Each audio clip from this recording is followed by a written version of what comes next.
So today, or this afternoon, what we are looking to do, we are looking to create a weir within the channel. We'll assist the Ministry of Health in their environmental push to make the water quality and the environmental parts of the swamp come to a level that is acceptable. So what we will be doing, or what we have started really, is the first phase of putting in that weir. So we've already placed several boulders into the channel bottom. What we have done is that we are tightening them together with some concrete. Then eventually on our second pour, we would actually shape the weir that would control the levels of the water in the swamp itself. The idea is that we are looking to have a better movement of the seawater up into the swamp to increase its salinity level and to also increase the level of the environmental part of it. And then what we're also looking to do to accomplish really is the stormwater aspect of it. We're now in stormwater events, the water will be able to get out quickly out of the swamp into the near shore. To do that, we will have to remove the gate. So when that part is done, the second part of this, which we're going to look to pour, then we will remove the gate and we will have a better, we're expecting, I should say, a better exchange between the seawater and the fresh water, hence bringing up the water quality in the swamp. As you would appreciate, there's always the talk of mosquito infestation and mosquito breeding. All that is what the Ministry of Health will be looking to do in terms of making it better.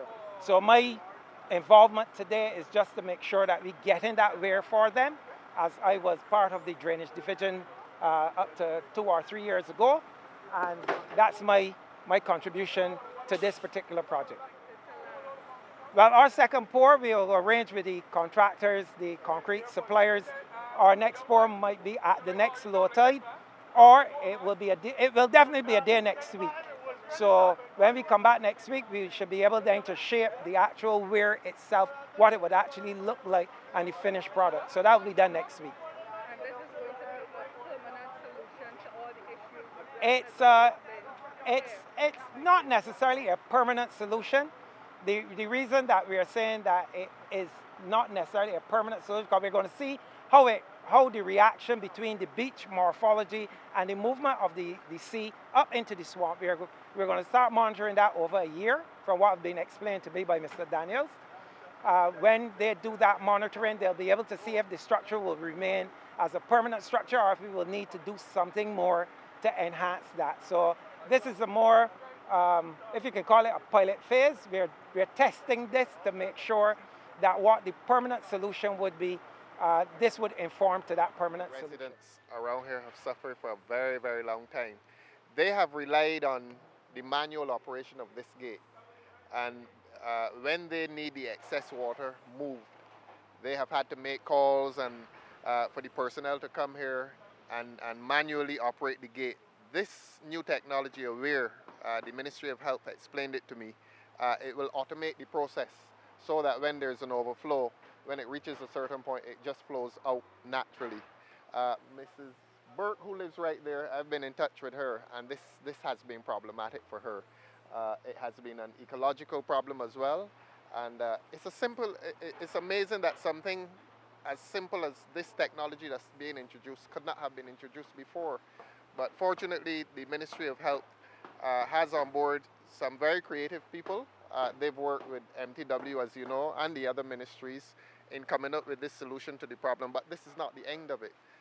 This is the continuation of the work, the marvelous work that has been done since 3 years ago when we had the general problem along the south coast. This is a continuation of that work. I can say to you as well that the problem extends westward. We're getting the problems of erosion along that stretch there, and we're trying to resolve that problem. I spoke to Coastal Zone just last week, and we are going to introduce boulders and sandbags to alleviate that problem. I've been in communication with Coastal Zone, as I told you. I'm talking to MTW and Ministry of Health shortly to preserve the coconut trees, because as you know, a lot of the beauty in these beaches is related to the vegetation. Look at these beautiful trees along here. Some people come to the beach, they want sun, but some want the shade. So we're having a problem of beach erosion in this area as well. A lot of work needs to be done along here, and we're happy that the government is paying attention to it.